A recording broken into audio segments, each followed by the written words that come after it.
you're the bohemian part of the commission. That's who it is. In that case, next time I was on I'd like to get the meeting started, please. Bob, is there any changes to the agenda? There's a revised agenda at your desk that you would need to adopt. Okay. Is there a motion to adopt the agenda? So moved. Second. Motion second, adopt the agenda. All in favor, aye. Aye. Any opposed? Need approval of the minutes from October 23rd, 2014. If there's any changes or additions, you need to know that at this time. Second. Motion to approve. All in favor? Any opposed? Those minutes are now official. Council members that would like to speak at this time, Council Lady Langster. Thank you, Chairman. I'd like to wait until. Okay. Council Lady Weiner. I believe that's not her. Okay. Any other council members in the audience that I've overlooked? Okay. Who's doing Nashville next?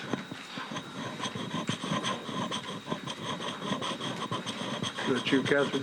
That is me. All right.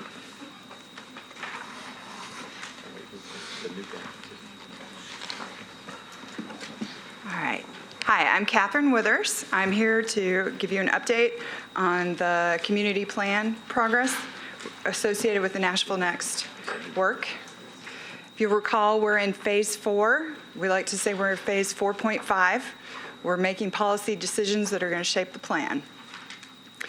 So we have completed 4 of our 5 community meetings to reveal preferred future and community plan changes.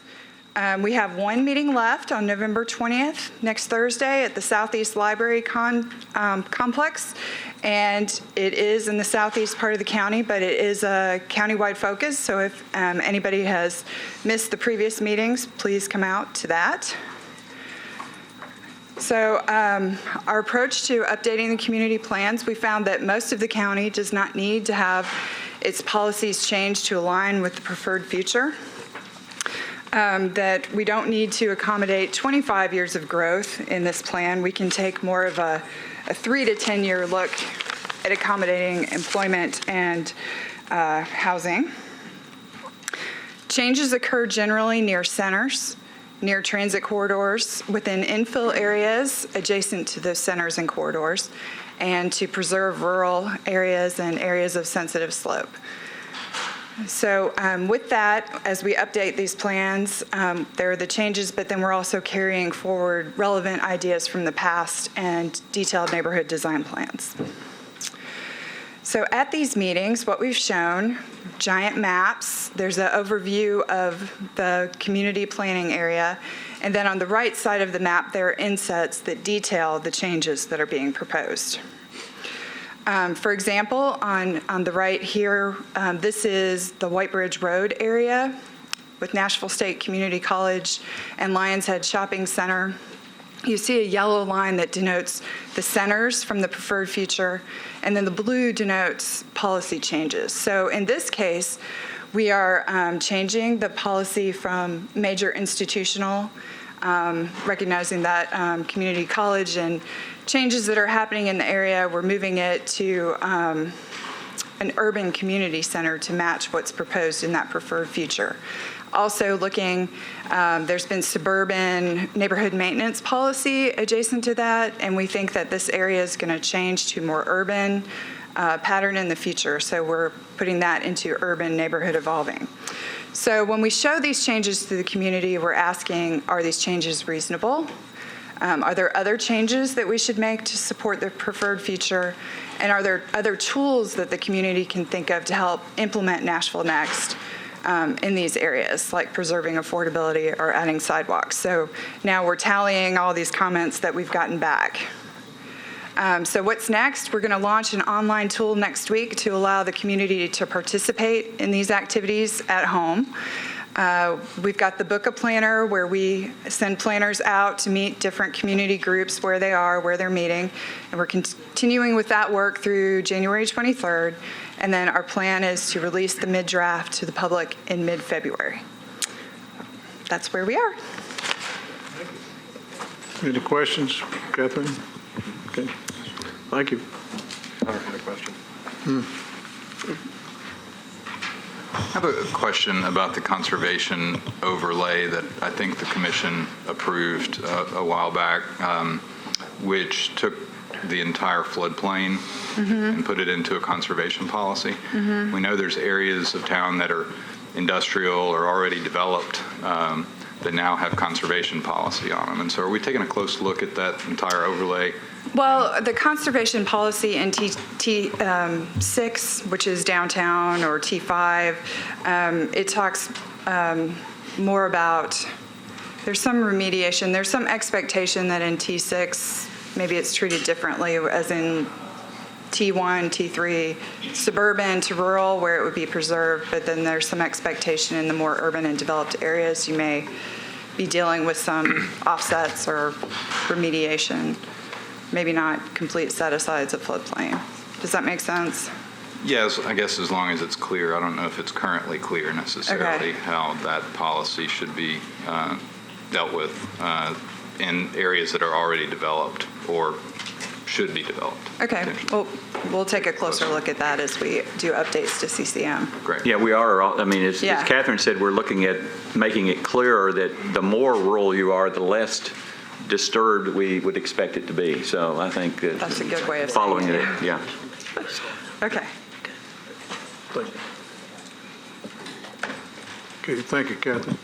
Bob, before we start, Councilman Hager, would you like to come to the microphone, speak, or didn't see you earlier?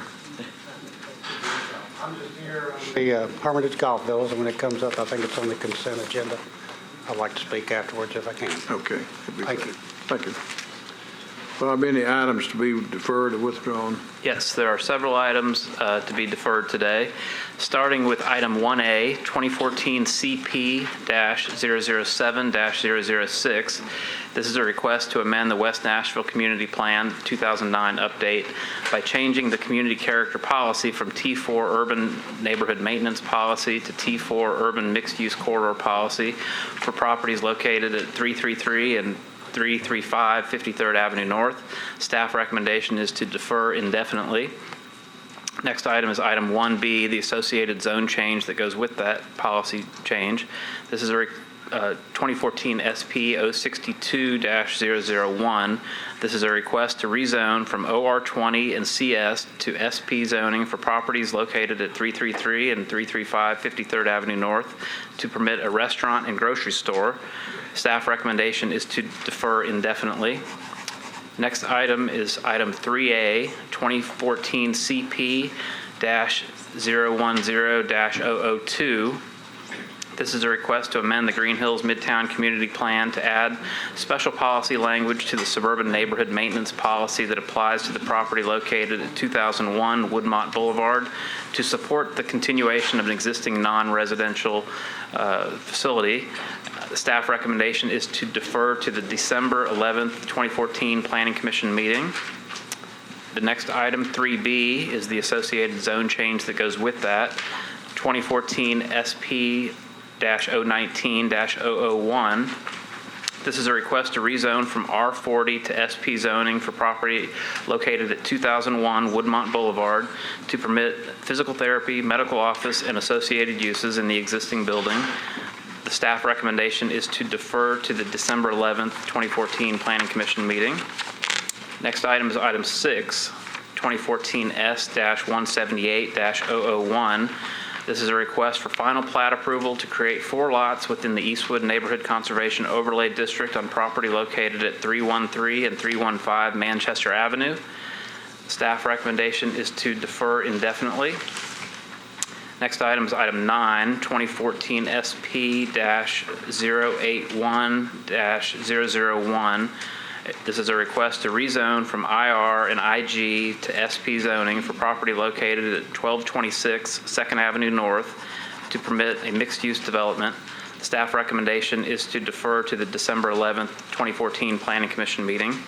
And then we have a late addition to this deferral list is item number 10, 2014 Z-060PR-001. This is a request to rezone from R6, IR, and RM40 to RM40A for zoning for properties located at 2404, 2500, and 2518 West Hyman Street. Staff recommendation is to defer one meeting. Next item is item 12, 300-84P-001. This is a request to revise the preliminary plan and for final site plan approval for a portion of the residential PUD overlay district for property located at 501 Forest Park Road to permit the development of 47 multifamily dwelling units where 47 multifamily units were previously approved. Staff recommendation is to defer to December 11th, 2014. Next item is item 14, 2013 NL-001-002. This is a request for approval of a neighborhood landmark development plan for property located at 5022 Old Hydes Ferry Pike to permit a cafe and restaurant use, a working farm and special events in addition to the general office use previously approved. Staff recommendation is to defer to the December 11th Planning Commission meeting. And the last item on the deferral list is item 15, 2014 S-218-001. This is a request for final plat approval to create 2 lots for property located at 2312 Campbell Drive. Staff recommendation is to defer to the December 11th Planning Commission meeting. Thank you, Bob. Councilor Lancaster. Mr. Chairman, if it's all right, I would recommend the commission approve all except item 10 and let the council lady speak to item 10 so that you could clear up the other items. You want to vote on these first? I would suggest it would be clear to vote on all of them except item 10 and then allow the council lady to speak on item 10. Okay, the items that we'll be voting on first is item 1A, 1B, 3A, 3B, 6, 9, 12, 14, and 15. And then we'll come back and take up item number 10. Is there a motion to approve those on withdrawal or deferral? Have a motion, a second, all in favor? Aye. Any opposed? Okay. Councilor Lady, would you like to speak to item number 10? Thank you for recognizing me, Mr. McLean, the chairman, and members, and also my colleague in the council, Councilman Hunt. The applicant has asked for a one-meeting deferral, but after a very contentious neighborhood meeting with standing room only, even out into the halls Tuesday night, the community has no idea of what this applicant wants to do. He has no design, no plans. He wants to do a RM40A. I would like to ask for an indefinite deferral so that he can do an SP zoning. The community can sit down with this applicant. We do want to sit down with him. We do want to work with him. We do want to see some product produced. We have no product at this time. And I'd like to ask if you could do an indefinite deferral with the SP zone. Thank you. Okay, thank you. Okay, you've heard the request. Was originally asked for one meeting. She's asking for it to be indefinite. Is there a motion? I'll move for it. Second. Motion. Stewart? I just feel constrained to ask if the applicant is aware of the motion and is indefinite deferral all right with the applicant under these circumstances. It's not necessarily. You come to the microphone.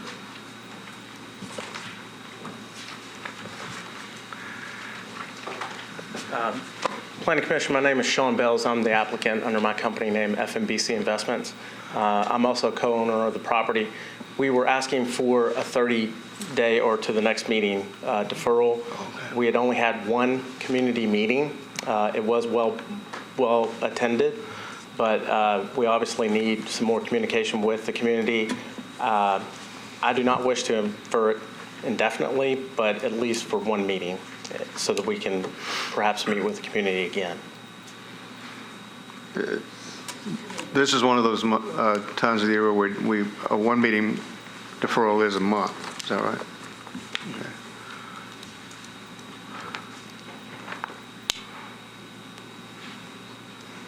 I If we did 2 meetings, when would it be? When That would the be to meeting January 8th. Would that be possible to do it till January That would be a 8th fair instead of compromise. 1 meeting? Yes, ma'am. Yeah, that's a good point. When we do move something ahead indefinitely, the applicant is in charge of when it comes back. They get to say when it comes back, as I understand it. So does that mean, Stuart, if we said indefinite, then if he can work things out with the neighbors and come back at the next meeting, he can come back or not? Is that what that means? Well, I'd like to Or ask he the can come back, staff. go to another- I'd like to ask the staff what indefinite means in terms of I mean, our if process. it's deferred indefinitely, then we require new public hearing notices to be sent out to the surrounding property owners, since we don't know exactly when it will come back. But if it's deferred to a date certain, then everyone is put on notice at this meeting that that's when it will come back. So that's one difference between the two. But we need to, if it's deferred indefinitely, we need enough time to be able to review it and write a staff report if anything has changed when it does come back. So it can't just be the day before the meeting. So it has to be within a reasonable amount of time so we can review it. And I'm open to the compromise of the January 8th. I think that allows Council lady. somewhere in between. Mr. Chairman, it's so many unanswered questions. The community just sat there in awe of what is going on, what it's going to look like. He couldn't tell us. He even told me, you go design it and bring it back. No, this is your project. You design it. Let's talk to the community. Let's sit around the table and get some hardcore answers. And that we didn't get.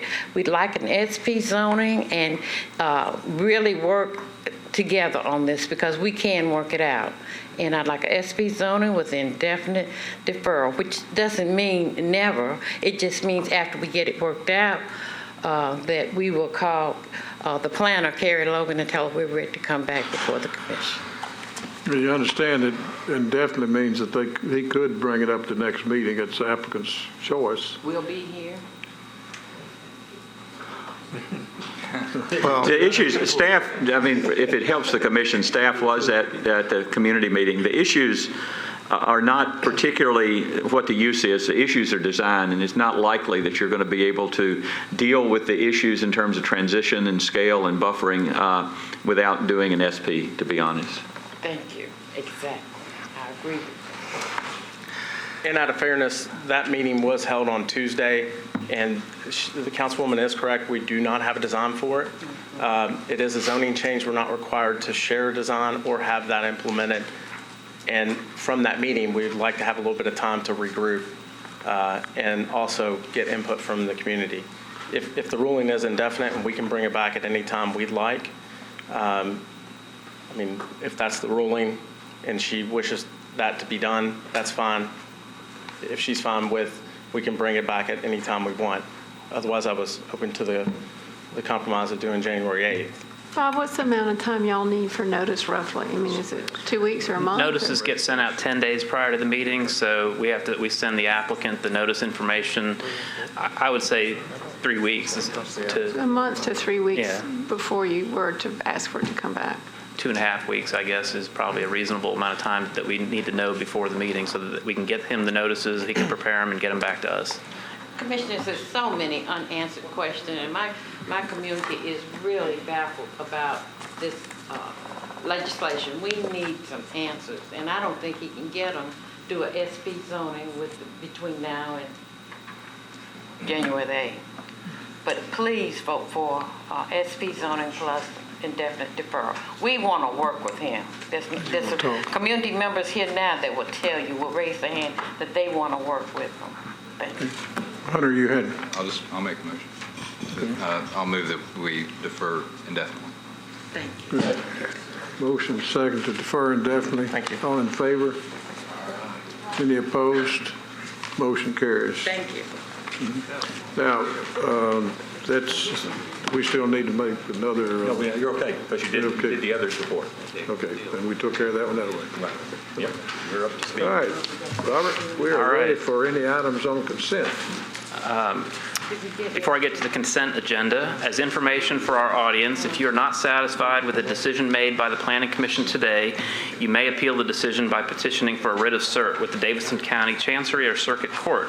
Your appeal must be filed within 60 days of the date of entry of the Planning Commission's decision.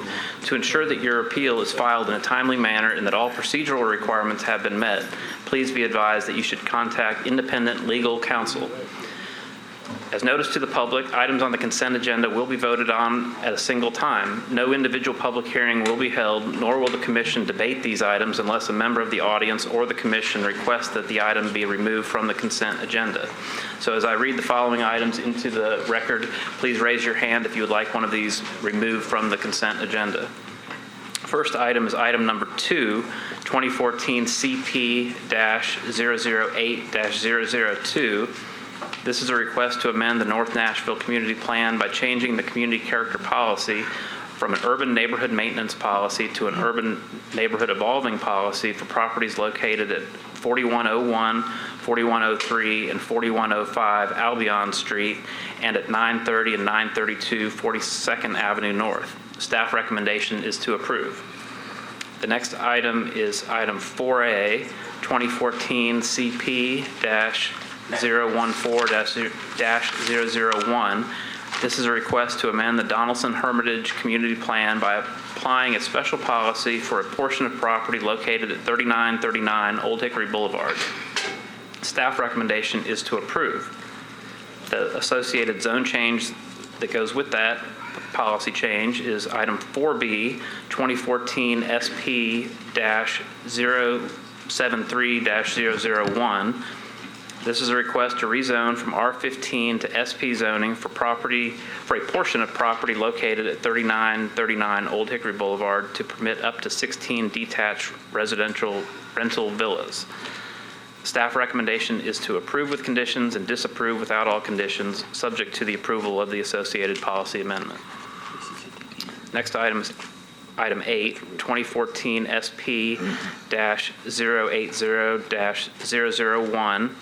This is a request to rezone from RS5 to SP zoning for properties located at 1219 and 1221 North 5th Street to permit up to 7 dwelling units.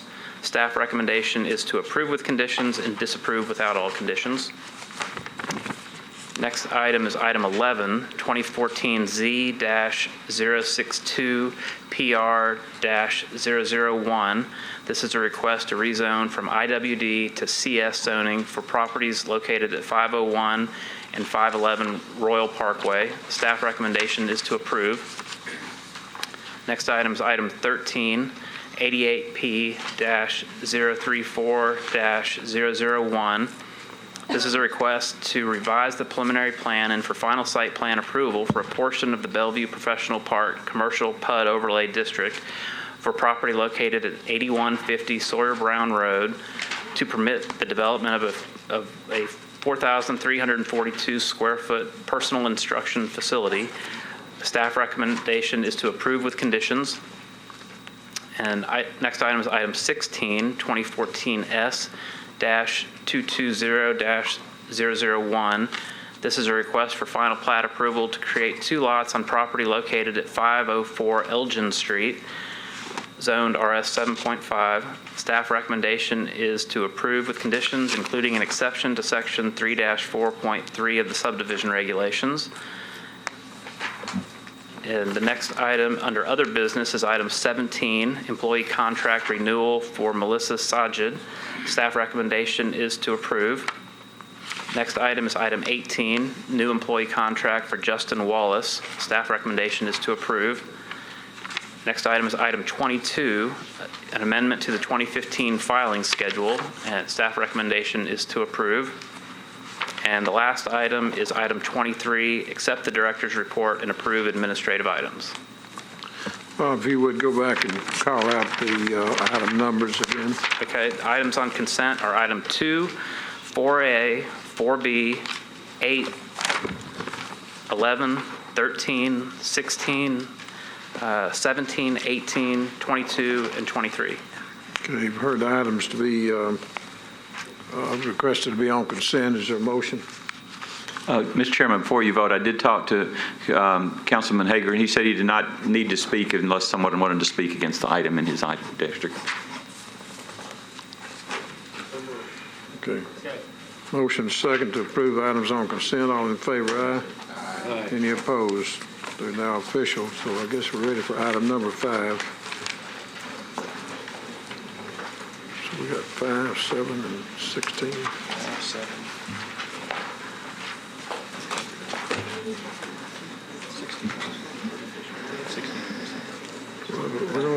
That's what I thought. 16. Okay. 16. 16. It was on consent? Okay. 7. Okay.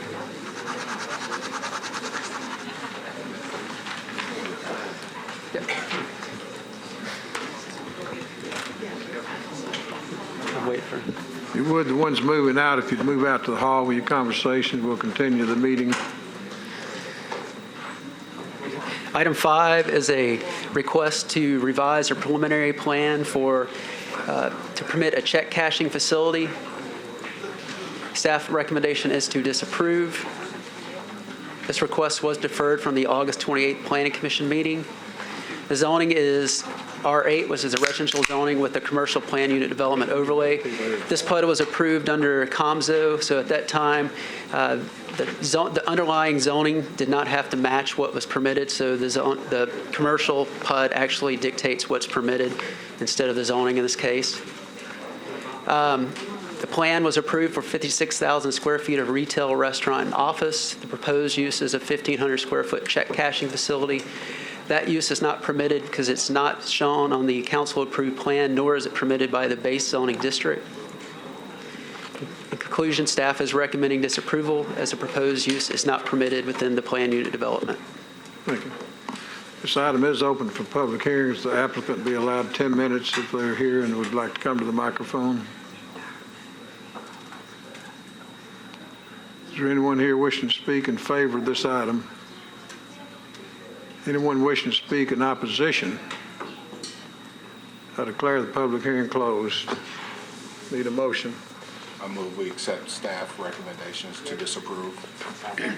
Okay, got a motion. Second, all in favor? Aye. Any opposed? Item number 7.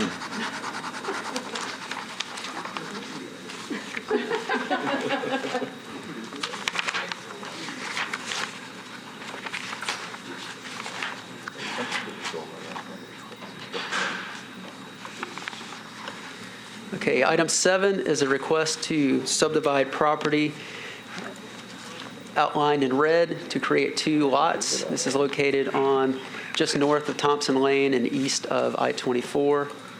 Staff is recommending disapproval. The property is zoned RS10, which permits single family only and requires a 10,000 square foot lot. The policy is neighborhood maintenance. This is a proposed subdivision. It's for 2 lots. The lot 1 is a little over 17,000 square feet. Second lot is a little over 21,000 square feet. Lot 2 is a critical lot due to steep slopes. There's also a 30-foot platted setback, which is consistent with the original subdivision when the original lot that's there today was platted. This is an infill subdivision, so it has to meet the infill subdivision requirements of the subdivision regulations. It must meet zoning code requirements. It must have access to a public street. It must be within the density range supported by the policy, and the proposed lots must be consistent with the community character of the surrounding parcels. It meets 1 through 3, however, it is not consistent with community character as defined in the zoning code. The community character is based off the lot comparability analysis.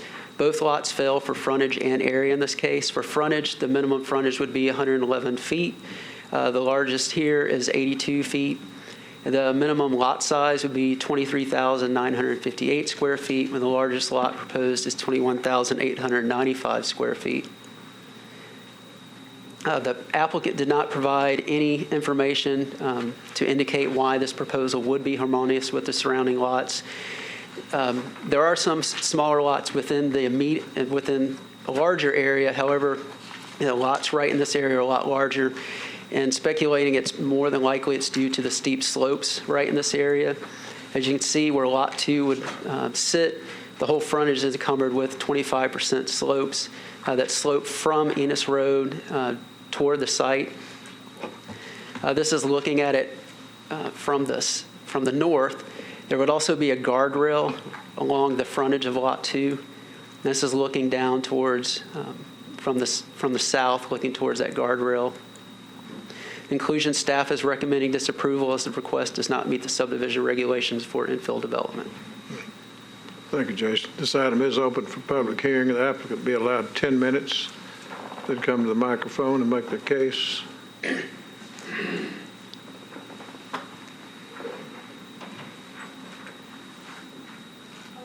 Hi. Give us your name and address, please. Larissa Lentile, 8497 Lewis Road, Nashville 37221. Thank you. What I was hoping to do here is get an exception. I purchased this lot earlier this year, and the old subdivision regulations were in place, so I purchased it with the intent to build 2 new construction homes. And as you all know, the regulations changed. I do plan to honor the setbacks. These would be single-family homes, detached. They would be in keeping with the character of the neighborhood, and driving down the road, they will fit in. They will contribute to the harmonious development of the community. This neighborhood needs good, affordable, quality construction, and we did this within a couple of miles from this site. And I think one of the concerns was 2 driveways, and we're willing to do 1 driveway, and they can share it.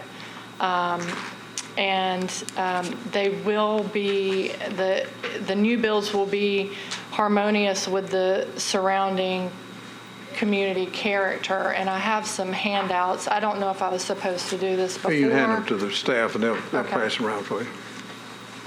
And I don't know if I printed enough, but what the printouts are is on the first page, it's homes that are about a mile from the subject property.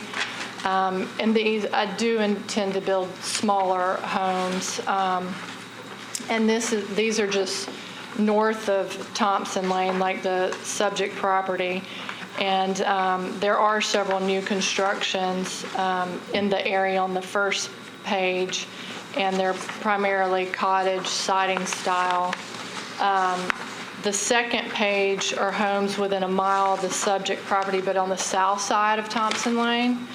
And then the last page are 2 new builds that we did. It's a couple of miles from the subject property, but all this is essentially just to show that it will be in harmonious, with the surrounding homes. It'll be consistent with what's in the current neighborhood. I don't know if y'all have questions for me or.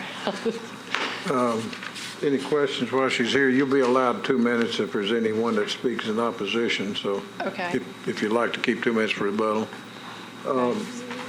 Jason, if you would, pull up the area that shows the other adjacent lots to it.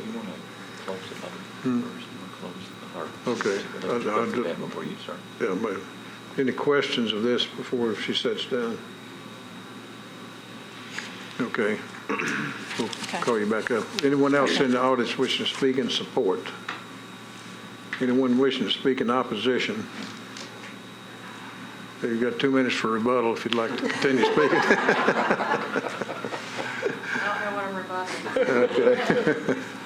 All right, I declare the public hearing closed. And Walter, I'll start with you. If there's no opposition, let me ask you, where is this particular piece? Is this the South Nashville piece of property off of Thompson Lane, close to Thompson Lane? It's basically Thompson Lane, Nolensville Road area right there. So what's the opposition in terms of the neighborhoods? The opposition from the Yeah. County opposition from the neighborhood. They have not. Okay. Well, seeing is that there's no opposition and she's within the confines of the community plans, I would recommend approval. Hunter?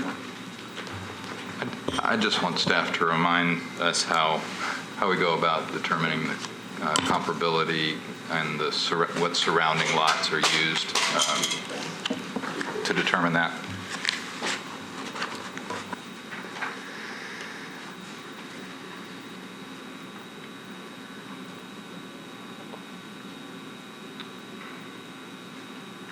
I had one in here with the, I think this is it. So no, this is actually, no. Trying to find, okay, that was the right one. So the lots that were used, the subject lot is the corner lot. And so you look at the 5 lots adjacent to it.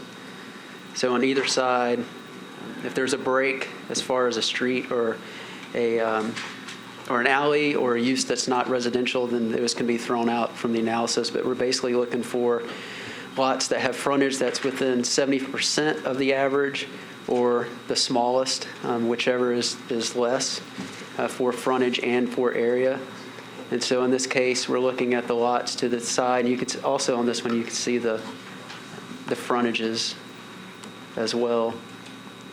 So to determine compatibility, if they're within the 70% or within that number, that range for frontage and for area, then it's considered comparable.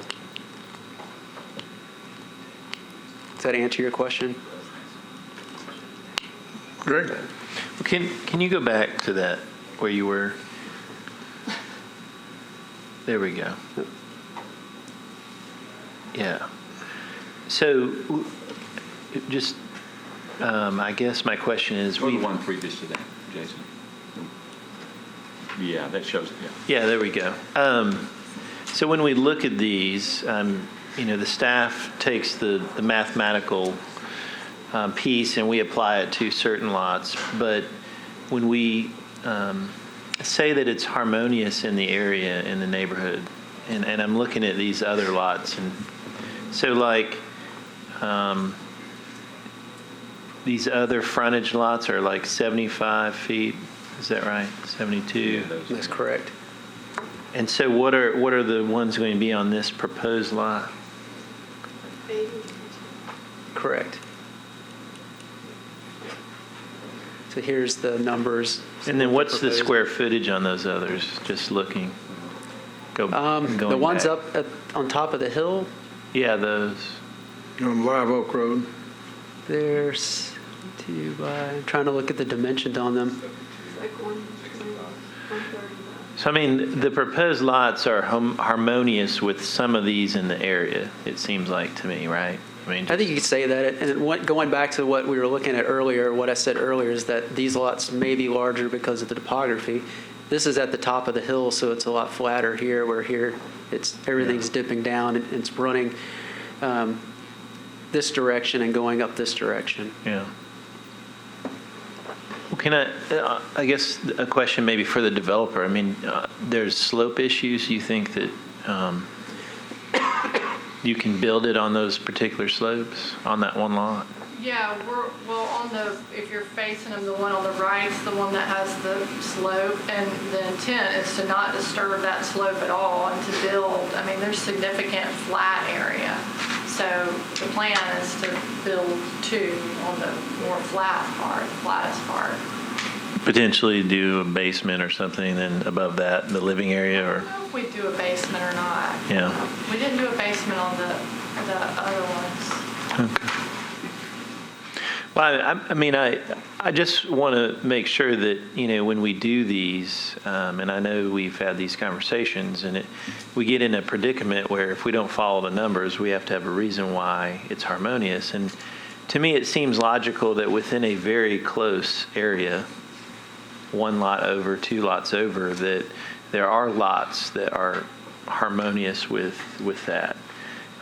While our strict analysis of these is on that particular side of the road, I mean, I could see it being harmonious with the rest of, a close area, but I would like to hear from from the other commissioners to see what you all think. I think too, Greg, there's some in behind it that are narrow to you. So, Jeff? No comments. Derek? Nothing. Jessica?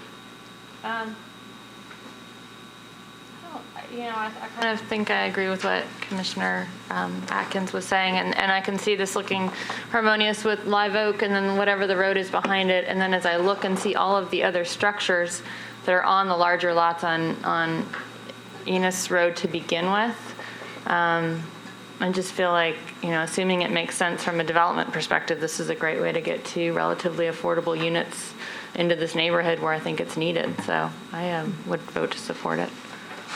Andre? No comment. Okay, is there a motion? Make a motion to approve. Motion second. Hunter? Approve with staff.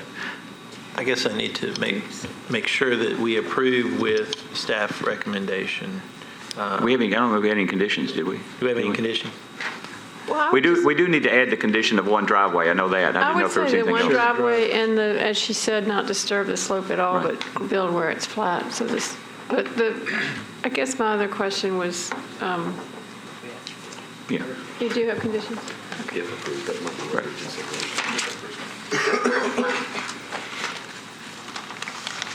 Other comments? Well, I just want to be clear that I think, sorry. No, go ahead. I think you're going to answer my question. I want to be clear that we are making not really an exception, but making clear that it is harmonious. And because of the very similar lots in very close proximity to it, and I feel comfortable making the motion with staff conditions and not disturbing The slope. conditions are shared driveway and do not disturb the slope, The 25% slope, right. 25% slope.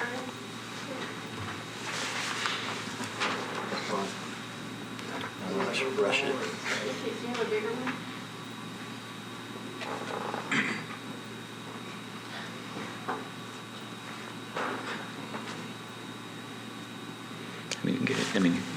I guess my only question is just from a staff perspective, is this one we're saying is harmonious if the one next door came back for the same request, is there another site that's this big that could be divided into two large sites that work, or are the others small enough that they would be divided smaller and they wouldn't be harmonious? And I'm just sort of wondering what we should anticipate that we're creating here. Well, I think, you take these, and we've taken these case by case, and if So we just take it case by case. and if it doesn't meet a setback requirement, or there's a much, there could be many differences that could make it not harmonious, and I think this particular case, it makes sense, and the one thing that I was worried about was the slope and it not making sense. So each one of these is like a case-by-case scenario. If it makes sense, meets setback requirements, there's a lot of neighborhood input, there's a need for low-income housing. I think that affordable housing, I think that makes sense. In my mind, it makes it harmonious to the neighborhood. I'd ask Maybe I'm saying council, way I guess, too much. council, do you feel like we've covered our tracks on the reasons why we would? I think so. I think the motion that's been made makes it clear that we're following the guidelines presented in the infill subdivision language of the subdivision regulations, specifically as I understand the motion to be that you do find that this could be something that makes a harmonious subdivision, or the subdivision could make a harmonious development of the community as explicitly contemplated in your rules. And I just would want to make sure that everything's clear as to what the conditions are, because there were a list of staff recommended conditions if approved, and then I know there was some other discussion of what to do about a driveway. So as long as it's clear what motion is made and seconded, I think you're in great shape. Or could the staff go over the conditions that y'all recommended, so we're clear? But yes, thank you, Counselor. That was very eloquently put. I've been working too hard today. So our conditions are that they obtain stormwater approval or approval from Water Services. They're still reviewing their plat, which we don't see that as an issue because it's just some technical issues they got to work out. And then the other is that they have to do sidewalks. So This is under the old policy, so they can either pay a fee of $500 or build the sidewalks. And the additional conditions are that it be a shared drive and that the house not disturb the 25% slope or greater. I think they should have to plat the setback or plat the building envelope outside of the 25% areas. I think that'd be the easiest way to make sure that it gets caught when it comes in for building permit, is platting the building envelope. Okay, we got a motion, you've heard the conditions, we've got a second, all in favor, aye? Aye. Any opposed? Motion carries. Walter, anything from the courthouse? Well, no, I don't think we have anything expression other than, of course, we made the announcement about Bridgestone coming in. We'll have to go ahead on and probably give them some kind of incentive along with the state to make it work, but that's a $280-some million investment. So I think it's a great investment. So it seems to be okay. I think it's going to go good. Everybody's excited about it, and got a big building. The main thing is they're going to have 1,200 employees coming from over by the airport, and then you'll have another 900, I think, or so coming from out of the city. So they're going to consolidate with some of the outfits they already got out of the city, in like Chicago and other places. So those employees will be coming back here in Nashville as well. So good. Thank you. So we're still booming. Hunter, anything from Ms. Stark? You got a brief report? Just to say that as Catherine talked about, we're in the midst of the preferred future. We've had several meetings, and the MAP application to actually go in and provide comments is now up. We'll be actually advertising it pretty heavily beginning on Monday for people to provide input. And I've got one announcement, the appointment of the Affordable Housing Subcommittee. And those members will be Jeff Haynes, Jessica Farr, and myself, and Jessica Farr will be the chairman. Any other comments? Go home.